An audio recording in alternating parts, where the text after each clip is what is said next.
Tem dias que a angústia bate forte aí dentro do seu peito. Você tenta enxergar a solução e não vê jeito. Agora senta pra me ouvir. Batalhas e dificuldades bem maiores você já venceu. Foram provas tão difíceis que hoje chega até dizer: não entendo como foi que eu venci. Na verdade é que existe um mistério aí dentro, uma força que excede o entendimento, a razão para ter chegado até aqui. Tem alguém que sempre esteve do teu lado em toda a trajetória, alguém que conhece até o fim da história e me trouxe até aqui pra te dizer. Lembra quando estava por um fio pra desistir, e quando faltou isso aqui pra você cair, mesmo assim você tentou mais uma vez.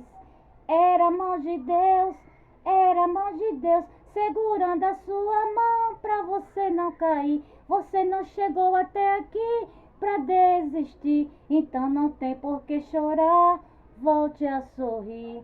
Era a mão de Deus e vai ser sempre assim.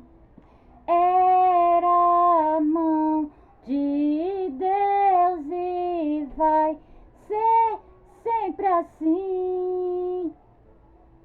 Na tristeza ou na alegria, era a mão de Deus e vai ser sempre assim.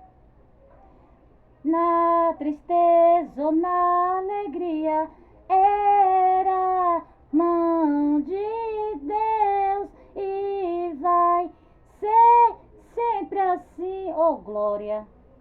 É a mão de Deus, meus irmãos, segurando eu e você para que você não venha cair, meus irmãos. Porque quando você pensa que a gente não tem força, meus irmãos, aí é que Deus entra, meus irmãos, na minha, na tua vida, para segurar a minha você, meus irmãos. Quando a gente pensa que não aguenta mais, meus irmãos, é que Deus vem com a mão dele poderosa, meus irmãos, para segurar a minha você, meus irmãos. Porque quando você não tem mais força, meus irmãos, Deus ele vem, meus irmãos, para segurar a minha você, meus irmãos, para levantar a minha você, meus irmãos. E uma boa tarde para meus irmãos, amém? Desde já quero, né? Desejar uma boa tarde para meus irmãos e a paz do Senhor. Aqui está falando a irmã Tatiana. E eu venho trazer uma palavra para meus irmãos, amém? Que se encontra em Jó, capítulo 14 e o versículo 7. Amém, meus irmãos? Jó, capítulo 14 e o versículo 7. Quem tiver a Bíblia quiser acompanhar, meus irmãos, que diz assim: porque há esperança para a árvore que se for cortada, ainda se renovará e não cessarão os seus renovos. Só até aqui, meus irmãos. Que Deus está falando para mim, para você nessa tarde, meus irmãos, é que pode até ter cortado a minha e a tua árvore, meus irmãos, mas quem cortou a minha e a tua árvore, meus irmãos, esqueceu que quem tem raiz, meus irmãos, não morre. Quem tem raiz, meus irmãos, tem que gerar. Quem tem raiz, meus irmãos, tem que dar fruto, meus irmãos. Porque quando Deus chamou você, meus irmãos, quando Deus escolheu a mim e você, meus irmãos, foi para mim você gerar. Foi para mim você dar fruto, meus irmãos. E quem achou que cortou a minha e a tua árvore, achou que você ia morrer, meus irmãos, se enganou, meus irmãos. Porque aqueles que cortou a minha e a tua árvore, achando que eu e você ia morrer, meus irmãos, vão ter que ver eu e você gerar. Vão ter que ver você dar fruto, meus irmãos. Porque Deus chamou a mim e a você, foi para gerar, foi para dar fruto, meus irmãos. E só até aqui, meus irmãos. Foi pouco a irmã Tatiana entendeu essa palavra. Fiquem todos com Deus, a paz do Senhor, e tenham todos uma ótima tarde.